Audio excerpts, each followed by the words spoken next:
Hey there, I'm Stefanie Flaxman. I've been a writer and editor for 20 years, and I have more than 200 videos on YouTube that help you live and work like a writer.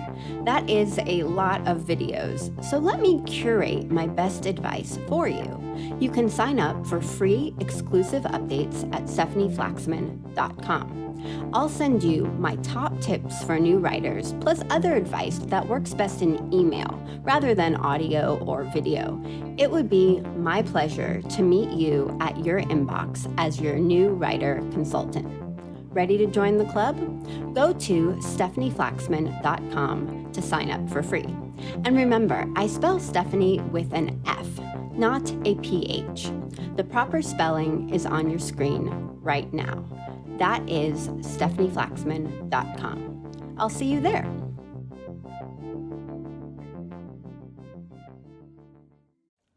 Welcome to Integrity Publishing Lesson 2. Integrity Publishing is a free audio course about content, rewriting, and editing in the age of AI. Thinking like an editor is the second lesson of Integrity Publishing. I want to help you think like an editor because editing skills are critical for a writer today. A writer needs to be able to think like an editor when they approach their writing, and also just in terms of the skills that they bring to any job. Because if you want to be part of a publishing process, you need to be able to offer more than just writing a first draft or a draft that is okay. You have to be able to think like an editor who keeps the audience of that writing in mind every step of the way, because you're either writing to promote a publication or you're writing to promote products or services. So that really comes down to marketing. And when a company fails to stand out, their marketing blends in with all of the similar looking options available. And this has nothing to do with the quality of the product or service.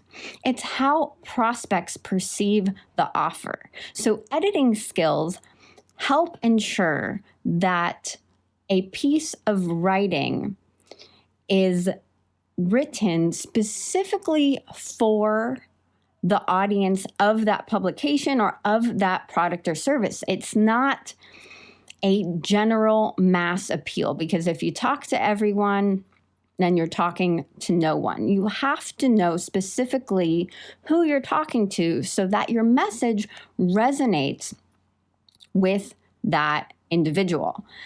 And this can be a little confusing because as writers, we have to overcome perfectionism. We can't get tripped up and think like editors from our first sentence, because we're going to say, oh, that was bad. If I'm editing my own writing as I go, oh, that was bad, I'm just going to have to start over, or you get writer's block, or you get stuck if you're thinking like an editor too early on in the process. But overcoming perfectionism is not an excuse to publish sloppy or uninspired content. So this is where thinking like an editor comes into play. You want to be able to feel free to write your draft and get all your ideas out and experiment, but also remember that you're going to need to refine that content to speak to a specific person interested in that publication or that product or service.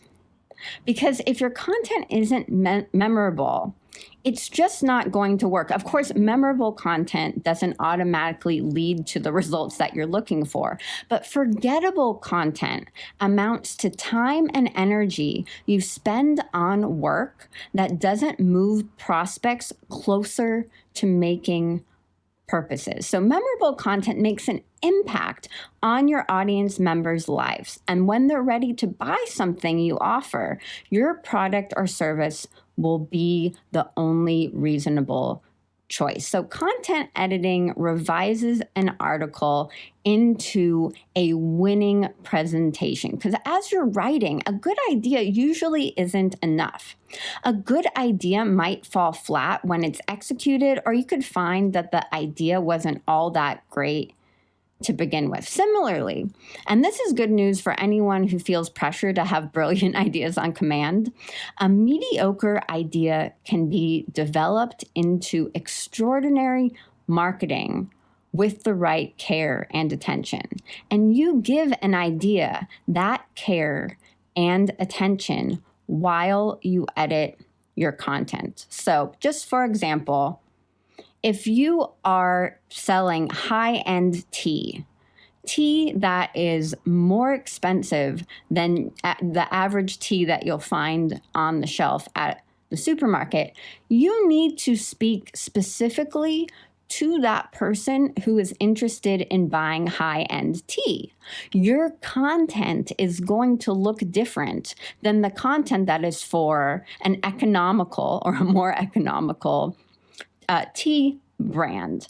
The stories that you choose in your writing are going to be different. The examples that you give, the language that you give, because connecting with a general audience who might buy, who's interested in buying tea, a tea brand that is economical or not as expensive as an exclusive high-end tea brand, they're going to need to hear different things from the person who is interested in buying a brand of tea that is more on the higher end. So all of that comes down to editing and realizing, like I mentioned in lesson 1 of Integrity Publishing, that publishing is a process, and editors play important roles in that process. So if you want to work as a writer today, think like an editor.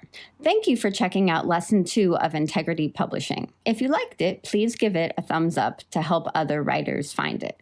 You can also subscribe to the channel and tap the notification bell to find out when the next Integrity Publishing lesson is ready for you.